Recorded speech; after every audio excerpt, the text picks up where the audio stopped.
Minasan, konnichiwa. Selamat datang di podcast kami hari ini. Di sini kita mau membahas tentang Jepang dan bencana. Kami dari kelas B, nama saya Fatimah Hamila dengan NIM akhir 037. Saya Alia Kamila dengan NIM akhir 005. Saya Aulia Dwi Karnasari dengan NIM akhir 009. Saya Fania Tiara Brenda Masyanda dengan NIM akhir 012. Oke, baik. Sekarang kita mulai dari subtopik gempa bumi dulu deh. Gempa bumi di Jepang tuh gimana sih? Oke, kita tahu tuh Jepang tuh sering banget gempa ya, karena Jepang tuh terletak di 4 lempeng tektonik. Tuh, salah satu gempa terbesar di Jepang itu ada gempa Tohoku pada tahun 2011 yang berkekuatan sebesar 9 skala Richter. Gitu. Gempa ini juga menyebabkan tsunami sebesar 10 meter, gede banget ya. Lalu gempa Tohoku juga menyebabkan beberapa wilayah rusak, gitu, termasuk reaktor nuklir Fukushima. Wah, itu pasti dampaknya besar banget ya. Aku jadi penasaran gimana mitigasi yang dilakukan oleh Jepang untuk menghadapi bencana yang sebesar itu. Oke, Jepang itu udah menggunakan teknologi canggih seperti sistem peringatan dini oleh Badan Meteorologi Jepang atau JMA. Lalu mereka juga melakukan membangun infrastruktur tahan gempa. Lalu masyarakat Jepang melakukan simulasi rutin untuk meningkatkan kesiapsiagaan. Keren ya, jadi pelatihan tuh penting buat mereka. Oke, selanjutnya ada tsunami. Tsunami ini seringkali jadi penyebab lanjutan atau dampak lanjutan dari gempa bumi di Jepang. Nah, salah satu tsunami yang paling bersejarah itu sama seperti gempa, tsunami Tohoku yang berkejadian pada tahun yang sama, yaitu tahun 2011.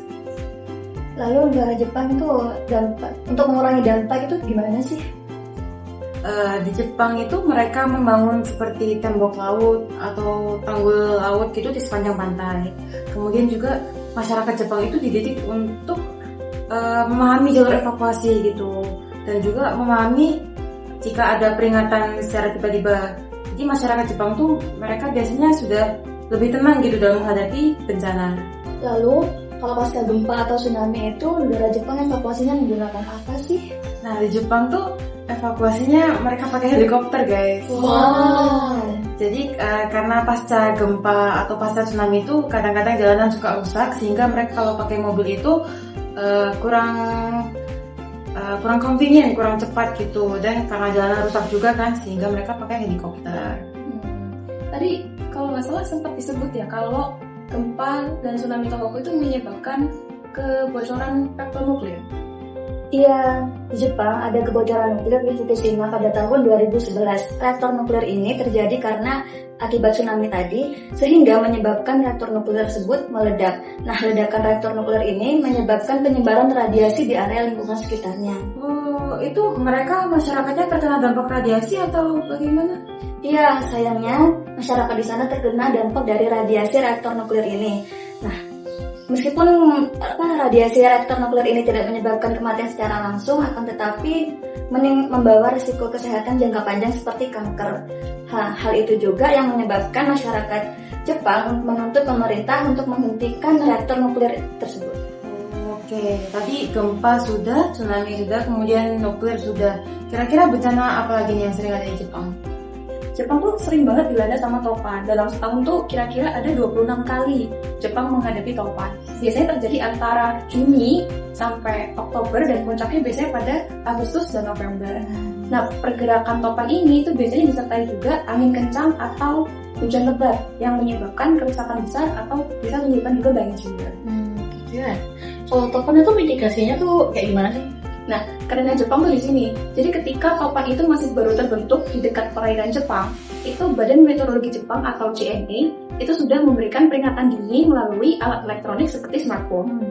Di peringatan dini itu juga akan diberitahukan daerah mana saja yang dilalui tanda topan. Jadi masyarakat bisa melakukan evakuasi atau kalau masih ada waktu menyiapkan stok kebutuhan darurat. Oke, stok kebutuhan darurat itu isinya apa aja tuh? Isinya pasti benda-benda penting ya, kayak misalnya senter, radio, terus power bank. Intinya benda-benda yang bisa menunjang kebutuhan dalam keadaan darurat gitu. Nah, jadi setelah ngobrol-ngobrol tentang bencana alam tadi, kita semua jadi tahu kan ternyata sistem mitigasi Jepang itu sangat baik dalam menghadapi berbagai bencana. dari gempa, tsunami, nuklir, berkantopan, Jepang itu menunjukkan kepada dunia bahwa kesiapan dan teknologi itu bisa menyelamatkan banyak nyawa. Semoga kita bisa belajar dari Jepang dan negara kita bisa lebih siap untuk menghadapi bencana alam. Betul, karena mitigasi itu merupakan tanggung jawab kita bersama. Oke, terima kasih Minasan sudah mendengarkan podcast kita pada hari ini. Sampai jumpa di podcast berikutnya. Terima kasih. Arigatou gozaimasu.